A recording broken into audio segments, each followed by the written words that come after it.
Oui, monsieur le maire, chers collègues, suite à une décision du tribunal administratif, vous nous demandez donc d'approuver aujourd'hui la mise en conformité du tarif public des piscines par la suppression d'un tarif prévu pour les agents de ville de Lyon.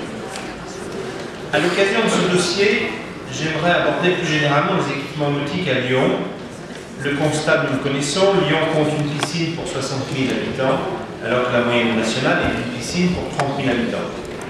Les choix de nos prédécesseurs n'ont pas permis de combler ces déficits structurels. L'abandon de la piscine de Confluence, la fermeture de la piscine de Montplaisir, et si nous ne nous étions pas mobilisés et battus, la fermeture annoncée de la piscine de Gerland.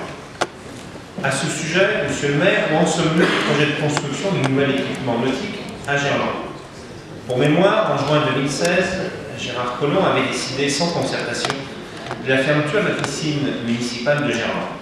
Suite à la mobilisation des élus d'opposition de la mairie du 7e arrondissement ainsi que des habitants, il avait finalement annoncé en septembre 2016 qu'une nouvelle piscine serait ouverte dans le quartier durant le mandat. Puis, sous la pression de son opposition, il avait annoncé que la piscine actuelle resterait ouverte jusqu'à la livraison de ce nouvel équipement nautique, toujours dans le mandat. Aujourd'hui, 9 mois plus tard, ce projet patauge. Actuellement, il n'y aurait pas un, mais trois pistes qui seraient travaillées. Nous avons très peu d'informations sur deux d'entre elles.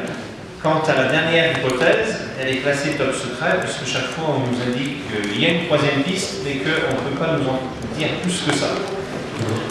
Ces hésitations et ces difficultés à boucler le projet démontrent, s'il en était besoin, qu'en juin 2016, la volonté de Gérard Collomb était bien de supprimer et de fermer la piscine de Gerland, et non pas d'ouvrir un nouvel équipement nautique sur ce quartier.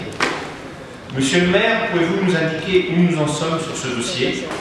Quelles sont les trois solutions en discussion?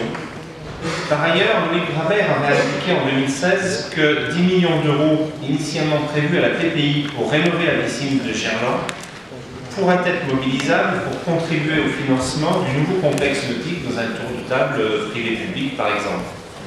Ce budget d'investissement est-il toujours mobilisable ou a-t-il été engagé sur un autre projet? Et si oui, sur quel projet à ce moment-là? Au-delà de la seule piscine de Gerland, les élus liés et apparentés souhaiteraient affirmer aujourd'hui que les piscines sont évidemment des équipements sportifs, mais ce sont également des équipements sociaux et des vecteurs d'attractivité de notre ville. La qualité des équipements publics, leur nombre, leur créneau d'ouverture, leur diversité seront demain des critères essentiels pour le développement des villes du futur. Monsieur le maire, il y a urgence à investir dans ce type d'équipement afin qu'il rattrape son retard.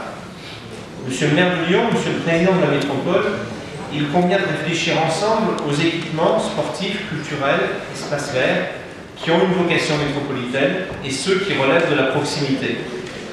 Pour les élus lits, ce n'est pas de la sémantique, c'est un choix politique, c'est un enjeu pour notre qualité de vie.